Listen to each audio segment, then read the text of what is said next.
नमस्कार मंडळी, मी मनोरमा मुंडे. माझ्या चॅनलमध्ये सर्वांचे स्वागत आहे.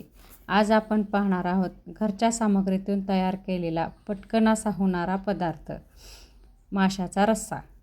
अर्धा किलो मासे स्वच्छ धुवून घेतले. त्यावरती मीठ, 1 चमचा हळद, अर्धे लिंबू पिळून ते अर्धा तास मुरण्यास ठेवले. तुम्हाला जर टाईम असेल तर तुम्ही जास्त वेळही मुरवून ठेवू शकता.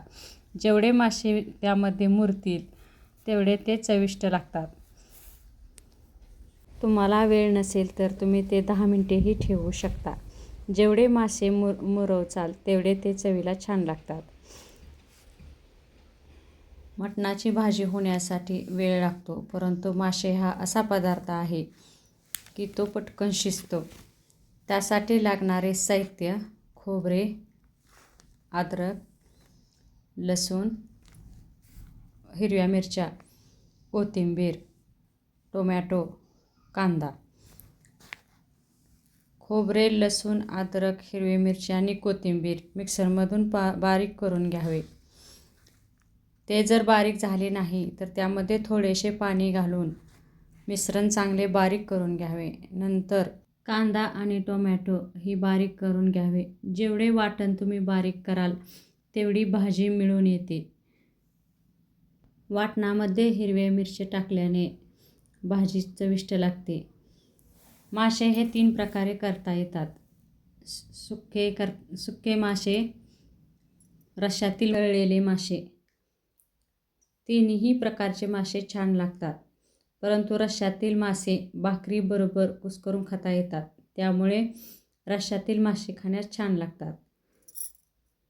कढईमध्ये 1 पळी तेल घेतलं. त्यामध्ये आपण बारीक केलेले वाटण घालून ते चांगले तळून घेतले. खोबरे, लसूण हे जे वाटण बारीक केले होते ते चांगले लालसर होईपर्यंत तळून घेतले. नंतर त्यामध्ये कांदा, टोमॅटोचे वाटण घातले.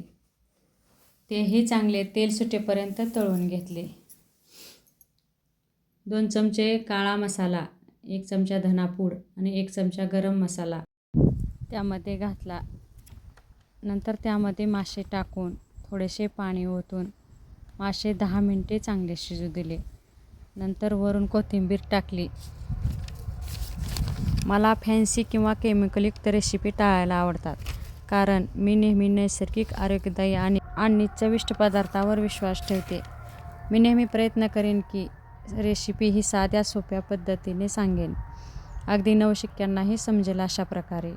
जर तुम्हाला स्वयंपाकाची आवड असेल आणि नवनवीन घरगुती पदार्थ शिकायचे असतील तर माझ्या चॅनलला सबस्क्राईब करा, लाईक करा, नोटिफिकेशन बेल दाबायला विसरू नका, कारण कोणतीही रेसिपी तुमची चुकणार नाही. धन्यवाद सगळ्यांना. चला तर मग पुढच्या व्हिडिओमध्ये भेटू एका स्वादिष्ट रेसिपीसह.